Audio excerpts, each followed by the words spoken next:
আমার ছেলেকে কেন গুলি করেছে? প্রশ্ন চট্টগ্রামে দুই পক্ষের সংঘর্ষে নিহত যুবদল কর্মী সাজ্জাদের মায়ের। এলাকাবাসী জানান, সোহেল ও বোরহান শুরু থেকেই ছিলেন আওয়ামী লীগের সমর্থক। ৫ই আগস্টের পর বিএনপিতে যোগ দেওয়ার প্রতিযোগিতায় নামেন তারা। এ নিয়ে বিরোধ চলছিল দুই পক্ষের মাঝে। যুবদলের প্রতিষ্ঠা বার্ষিকীকে কেন্দ্র করে সিটি মেয়র ও নগর বিএনপির সাবেক সভাপতি শাহাদাত হোসেনের সঙ্গে নিজেদের ছবি লাগিয়ে প্রচারণা চালাচ্ছিলেন তারা। কিন্তু এতে আপত্তি জানান মেয়র শাহাদাত, নির্দেশ দেন ব্যানারগুলো খুলে ফেলার। এরপরই সোমবার রাতে মেয়র সমর্থিত লোকেরা পোস্টার নামাতে গেলে বোরহান ও সোহেল গ্রুপ তাদের উপর হামলা চালায়। এতে গুলিবিদ্ধ হয়ে মারা যান যুবদল কর্মী সাজ্জাদ। আমি নিজের হাতে ব্যানারটা খোলাতে ওরা আমাকে আমার এলাকায় এসে তুলে নিয়ে গেছে। ওরা ৮-১০ জন নিয়ে যে অফিস আমাকে ওরা হকি স্টিক, তারপরে লাঠি স্টিক দিয়ে স্ট্যাম্প দিয়ে মারধর করেছে। তারপর আমাদের যুবদল ছাত্রদল ছেলে যখন আমাকে আনার জন্য গেছে, ওরা অফিস থেকে বের করে এলো ভাতের যা গুলি করছে। যুবলীগের যে বোরহান, সোহেল এরা সবাই আছে, সন্ত্রাসী বাহিনীরা এসে জসিমকে উঠাই নিয়ে গেছে তাদের অফিসে। ওটাই নিয়ে গিয়ে সেখানে বেতরক মারধর করেছেন। জসিমকে যখন আমাদের ছেলেরা যখন ছাত্র যুবদল ছেলেরা জানতে পারছে যে জসিমকে এরা তুলে নিয়ে গেছে পিটাচ্ছে, যখন এইদের অফিসে গিয়ে আনতে গেছে, তখন তারা এলোপাতা দিয়ে গুলি করছে, এদেরকে মারছে। আমাদের অনেক ছেলেরা আহত হয়েছে, আপনারা দেখেছেন, একজন নিহত হয়েছে। ব্যানারের মধ্যে ছবি লাগিয়ে বিভিন্ন অপকর্ম করা শুরু করে, বিভিন্ন জায়গায় চাঁদাবাজি, সন্ত্রাসী কার্যক্রম করতে থাকে।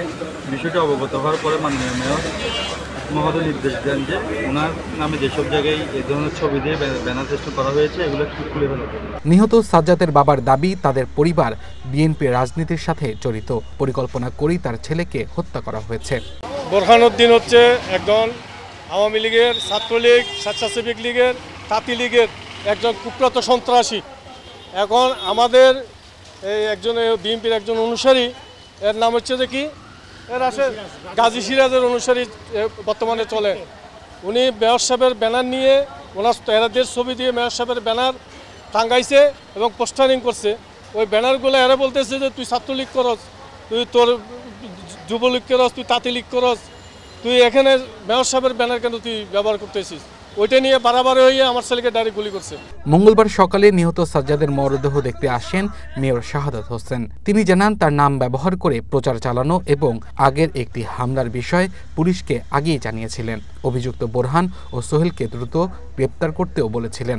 এক্ষেত্রে থানার গাফিলতি রয়েছে বলে অভিযোগ করেন মেয়র শাহাদাত। এই ছেলেগুলোর ব্যাপারে আমি স্পষ্ট বলেছি তাদেরকে গ্রেপ্তার করতে, একদম আমি নাম ধরে বলেছি, আজকে মিডিয়ার সামনে বলছি। আজকে যদি ওই গ্রেপ্তার করতো, 10-12 দিন আগের আরেকটি ঘটনা তারা ঘটেছিল। একটা বাসে আমাদের যুব দলের ছেলেদেরকে তারা সেখানে অ্যাটাক করেছিল, তারা পিকনিকে যাচ্ছিল এবং তাদেরকে ধরে জেলে দেওয়া হয়েছে, থানায় দেওয়া হয়েছে। থানা থেকে তারা পরে জামিন পেয়ে গেছে। কিন্তু এই যে সুনির্দিষ্ট যে ছেলেগুলির কথা এসেছে, ওনার বাবা বলেছে বোরহান, এবং এই যে ছেলেগুলো যে এগুলি করছে দীর্ঘদিন যাবৎ, আমি বলছি যে অনতিবিলম্বে তাদেরকে গ্রেপ্তার করা উচিত এবং আমাদেরও যদি কেউ থেকে থাকে তাকেও গ্রেপ্তারের আওতায় আনা উচিত বলে আমি মনে করি। এখানে সন্ত্রাসীদের কোনো দল নেই। মেয়রের অভিযোগের বিষয়ে কোনো কথা বলেননি বাকলিয়া থানার ভারপ্রাপ্ত কর্মকর্তা। তার দাবি, বিএনপির দুই পক্ষের সংঘর্ষে এই ঘটনা। ব্যানার টাঙানো নিয়ে দুই পক্ষের মধ্যে মারামারি, হতাহতের পরিমাণ হচ্ছে একজন গুলিবিদ্ধ মারা গেছে আর 7 জন আহত। এখন মেয়রের বাইশ হলো ওনাদের রাজনীতি করেন, ওনাদের বাইশ, সেটার বিষয়ে আমি আসলে কি মন্তব্য করতে পারি। এই ঘটনায় আহত আরো 11 জনকে চট্টগ্রাম মেডিকেল কলেজ হাসপাতালে ভর্তি করা হয়। প্রাথমিক চিকিৎসা নিয়ে ঘরে ফিরেছেন 10 জন। Abdullah Al Mamun, one national desk.